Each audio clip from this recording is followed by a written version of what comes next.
take psychotic medication. Yeah. Like I'm sitting around, I think it's a privilege to call yourself and it's something that you have to. I've heard the stories of what happens, and I've seen these kinds of someone to constantly walk behind you. There are stories in Hollywood that sound too dark to be real, until you realize how many people keep telling the same story. People often say justice is a title you earn, not something you simply claim for yourself. And when it comes to the entertainment industry, that idea feels more important than ever. Because behind the polished interviews, red carpets, and smiling magazine covers, there are whispers of manipulation, control, and fear that never seem to fully disappear. People who knew Tom Cruise before fame completely consumed him often describe someone very different. They say he was kind, warm, and deeply caring. But somewhere along the way, something changed. The man the public sees today feels like someone else entirely, more distant, more controlled, almost like a person shaped by something bigger than himself. And that brings us to one of Hollywood's most controversial shadows, Church of Scientology. For years, rumors have followed the church and its connection to celebrity culture. Some people have openly claimed that powerful stars were not just associated with Scientology, but deeply embedded in it. And say, you're insane. People who knew Tom before he was fully brainwashed say that he was a sweet. Actress and singer Jaguar Wright made one of the boldest claims when she said Will Smith and Jada Pinkett Smith were 100% Scientologists. Period. She even said she brought Scientology into legal filings during her own court battles, claiming the influence of the church stretched into places most people would never expect. Stories surfaced about intimidation tactics, dead animals left as warnings, psychological warfare, and constant pressure designed to make someone question their own sanity. That's where things stop sounding like gossip and start sounding like a system. Have you ever noticed how some celebrities seem to exist outside of time? Not just cosmetic surgery, not just expensive skincare, but something stranger, as if aging itself somehow skipped them. And no, people aren't just talking about facelifts. There are long-running rumors in Hollywood about certain underground treatments, substances, and special access reserved only for the elite. Allegedly, some of those whispers connect right back to Scientology and its highest celebrity circles. Since the early 2000s, there have been claims that Scientology aggressively pursued Black celebrities, not just famous people, but influential cultural figures. The strategy, according to former insiders, was simple. If powerful entertainers publicly aligned themselves with a church, Scientology's image would instantly become stronger. And one of the names people say they wanted most was Dave Chappelle. Right after Dave famously walked away from his $50 million deal and disappeared to Africa, rumors exploded. Some believed he wasn't just escaping pressure from Hollywood. Taking this medicine, man, because I know these people be trying to control you.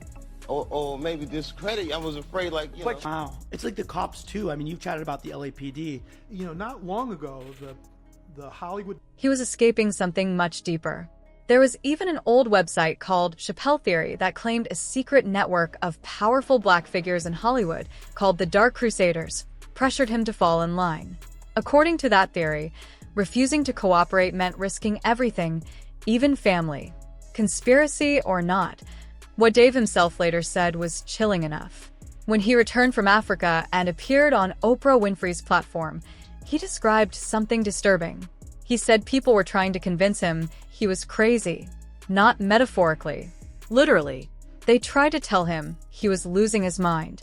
They pushed psychiatric medication. They wanted him labeled unstable. Dave said he refused, because to him, it didn't feel like help. It felt like control. He explained that the most stressful part wasn't fame. It was having people constantly around him whispering that he was insane, trying to make him believe it himself. He feared that once that label stuck, everything he said afterward could be dismissed. And for many people watching, that sounded familiar. Because critics of Scientology often point to one phrase that explains everything: fair game. This wasn't just slang. It was an actual policy created by Scientology founder Ron Hubbard back in the 1960s. The idea was brutal. If someone was labeled an enemy of the church, they became fair game. That meant they could be lied to, sued, tricked, harassed, investigated, or destroyed by any means necessary. Not rumor. Written policy.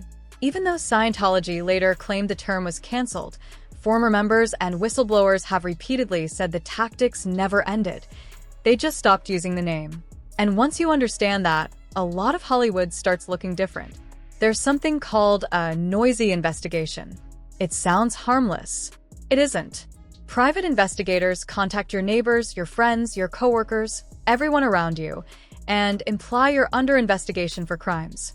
Not because they found anything, but because the damage is the accusation itself. Reputation becomes the weapon. Division Police Station on Wilcox, they used to have a Scientology kiosk inside of there. This has allegedly been used against journalists, defectors, critics, anyone who spoke too loudly. And many believe these same methods leaked far beyond the church itself and into the machinery of Hollywood. Handlers, fixers, publicists, quiet enforcers, people who know exactly how to isolate someone, pressure someone, and make them look unstable without ever touching them directly. That's why some believe what happened to Dave Chappelle followed the same blueprint. Even stranger, Scientology publicly presents itself as aggressively anti-psychiatry. They condemn antidepressants. They attack psychiatric medicine. They even operate the psychiatry, an industry of death museum in Los Angeles, which makes one moment impossible to ignore. Remember when Tom Cruise publicly attacked Brooke Shields for using antidepressants to treat postpartum depression? He dismissed the entire concept of chemical imbalance and insisted medication only masks the problem. It was reckless, because postpartum depression is real, dangerous, and sometimes life-threatening. But here's the contradiction people can't ignore.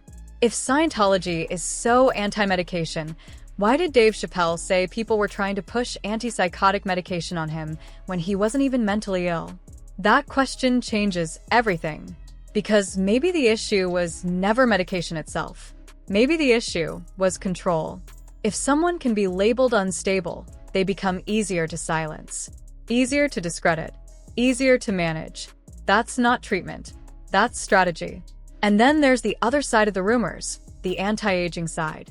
Look at Tom Cruise, a man in his 60s who still looks decades younger. Look at Jada Pinkett Smith. Look at Beyoncé. People joke about it, but others take it seriously. They believe there are substances, treatments, and compounds the public never sees. Exclusive access for Hollywood's inner circle. Not FDA-approved medicine. Not public wellness trends. Something else. The movie The Substance with Demi Moore reignited that conversation for a reason. People looked at the film and wondered if fiction was just hiding reality behind a prettier mask. Then people point to transformations, Lindsay Lohan, Madonna, Christina Aguilera, Adele, and ask the same question. What exactly are they using? Of course, the simple answer is money. Surgery. Trainers. Dermatologists. Elite healthcare. But Hollywood has never been built on simple answers. Scientology has deep pockets. It protects its biggest stars. It controls image, loyalty, and access with extraordinary precision. And when people see how secretive its upper levels are, speculation grows naturally. Then things get darker. There were even rumors years ago that Scientology allegedly tried to recruit Sandra Bullock to become Tom Cruise's next wife. Nothing was ever proven, but the story itself reveals how people perceive the church, not just as a religion, but as a power structure. Two faces. One face says psychiatry is evil. The other allegedly uses psychological pressure, medication, and reputation destruction when someone becomes inconvenient. One face preaches spiritual freedom. The other, according to critics, operates like surveillance. And that contradiction is why the questions never stop. Why would an organization that claims medication is poison allegedly try to put someone on antipsychotics they didn't need?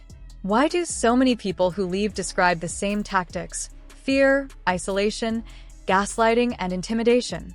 And why do some of Hollywood's most powerful names seem permanently tied to the same shadow? Maybe it's all coincidence. Maybe it's just the cost of fame. Or maybe, behind the scenes, there really is a system designed to protect power at any cost.